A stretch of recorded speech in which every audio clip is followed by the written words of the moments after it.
guys, happy Thursday. Today we are going to talk about comparing and ordering decimals. We're going to do it in 2 days. So today what I'm first going to start with is just a really basic lesson on how to compare decimals. We're just going to do decimals that are in the tenths and hundredths place. We're not even going to deal with anything that has a whole number to it. We'll do that tomorrow. So when we look at these, this is just like when we compare whole numbers that we did earlier in the year. So whenever we compare numbers, we always start with the greatest placed value. So I'm going to go all the way over to the beginning of my number to the greatest placed value. So for these are very interesting. Both of these numbers have a 0 to start, and that's basically telling me that there's no whole number that we're dealing with. We're just going to be looking at after the decimal point. But even though they're both zeros, I'm going to start there. So I'm going to start with both of the zeros. So they're the same. So if they're the same, I have to move to my next place value. So the next I move to is my decimal. My decimals are the same. And then I'm going to move to my next place value, which is my tenths place. When I look at my tenths place, I have a 3 over here and a 6 over here on this decimal. I ask myself, which is greater, a 3 or 6? Right, a 6. So I know, I don't even need to go any further. I know that this decimal is going to be greater. So what symbol do I use? I'm going to use my less than symbol. So how this reads is 3/10 or 0.3 is less than 68 hundredths or 0.68. If I was going to draw a model of that, it means that 68 hundredths is going to be greater than 3/10. That's not actually a model. A model would be if I actually drew it like this, and I drew all those pieces out, and if I did that, and I did this,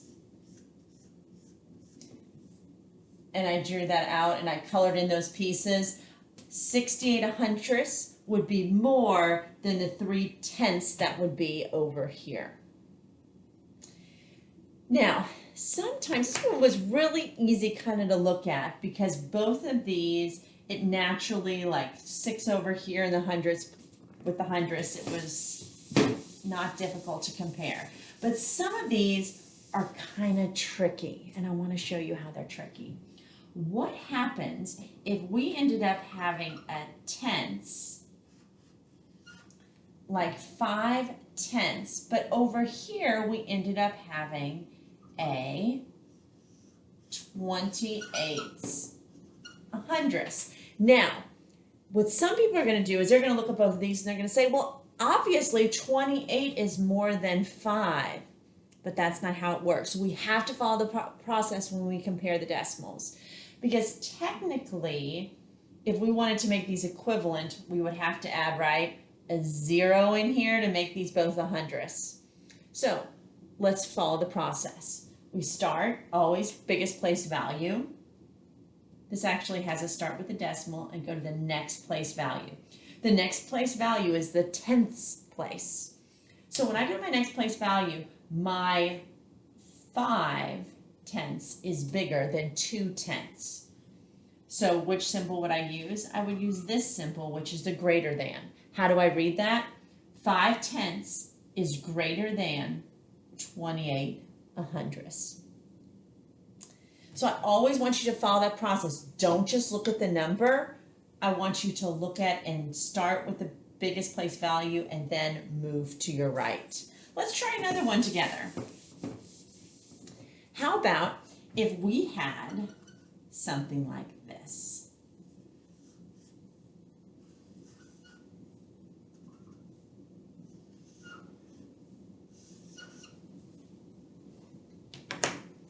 Let's look at them.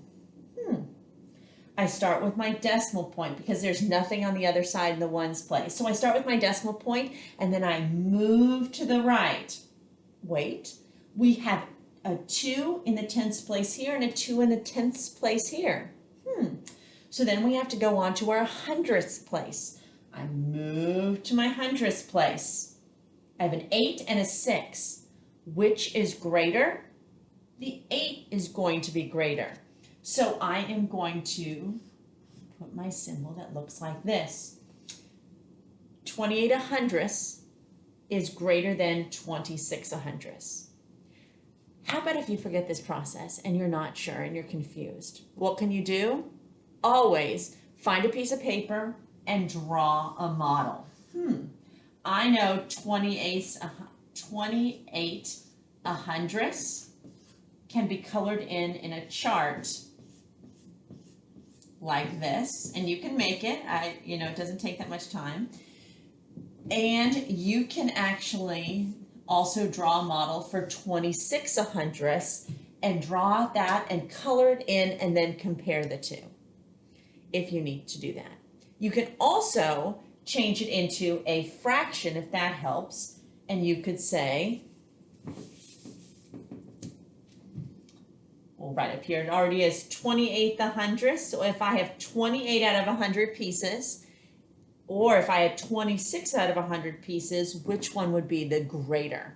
Well, the one that's 28 100ths would be greater out of it. You can also think about this like money. That makes it really easy, right? Which is greater, 28 cents or 26 cents? Because we're talking about part of a whole, and with money, this would be part of a dollar, which would be one whole. So I hope that helps. Tomorrow what we're going to do is I'm just going to show you about what it looks like first if we have to order them. So what if we have more than one and we're comparing 3 different things? And the second thing is, what happens if there's a number on this other side? What happens if we have a whole number? So hope you're doing great, and I will talk to you tomorrow on Friday. Have a great day.